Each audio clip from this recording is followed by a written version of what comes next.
The journey of the entire Marvel Cinematic Universe started with the journey of Tony Stark.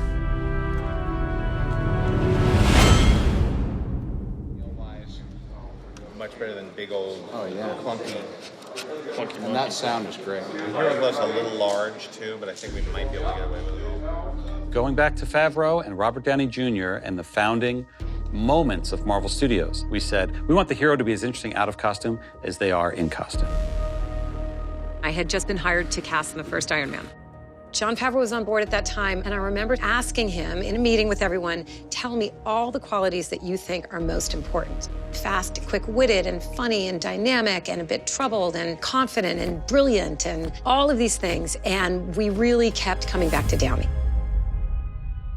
Stan Lee said he kind of created him on a dare. Could you make a billionaire weapons manufacturer, philandering philanthropist, who largely lives an ugly and irresponsible moral psychology? It's a piece. If you look at Downey and his early work, it's amazing. I mean, you look at Chaplin, you look at Less Than Zero. I mean, they're tough characters to watch. Robert Downey Jr. at that point in his career wasn't necessarily a family-friendly name. Today it's ridiculous, but at the time, it was, whoa, risky casting Robert Downey Jr. The truth was, we got to a point that we realized if we didn't cast him, that would have been the biggest risk. Robert has a whole career of great work behind him, and he was at a point in his life and his career where he was ready to break out and do something really big and exciting. John was in love with the idea of Downey playing the part, and we all felt so sure about him on a creative level. Because he wasn't instantly a slam dunk approval, I suggested we have screen tests. I remember walking in with Robert Downey Jr. the day of the tests. He was laughing and in great spirits and completely at ease, and he got in front of the camera and started saying the lines. I assure you the day weapons are no longer needed to keep the peace all happily transist to manufacturing bricks and beams for baby hospitals, making hemp pants and the like, but until that time, can I get you a drink? I don't want to call it an out-of-body experience, but it was one of those rushes that I'm sure like somebody would feel if they're about to play a big sporting arena playing for the ring or something like that. It was just like, am I going to pass out or am I going to nail this? On that day that Robert screen tested, it was clear that there was no one else who can play that part.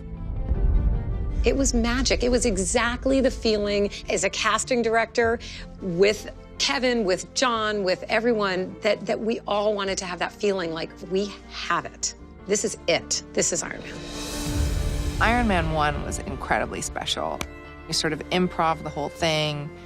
We laughed, we cried. We got very, very close on that movie. We were the first Marvel movie as a studio. There was no real model for it yet. Nobody expected too much of it. It's Iron Man. We wanted to make a good quality film, a good story, something that was smart enough, funny enough. I still remember Tony landing in the high desert in the eastern Sierras when he escapes the cave, and I was buried up to my neck in sand, and the storm was coming in, and we only had a couple minutes to get this take, and it was like God's grace just came in and gave us the take that was in the movie.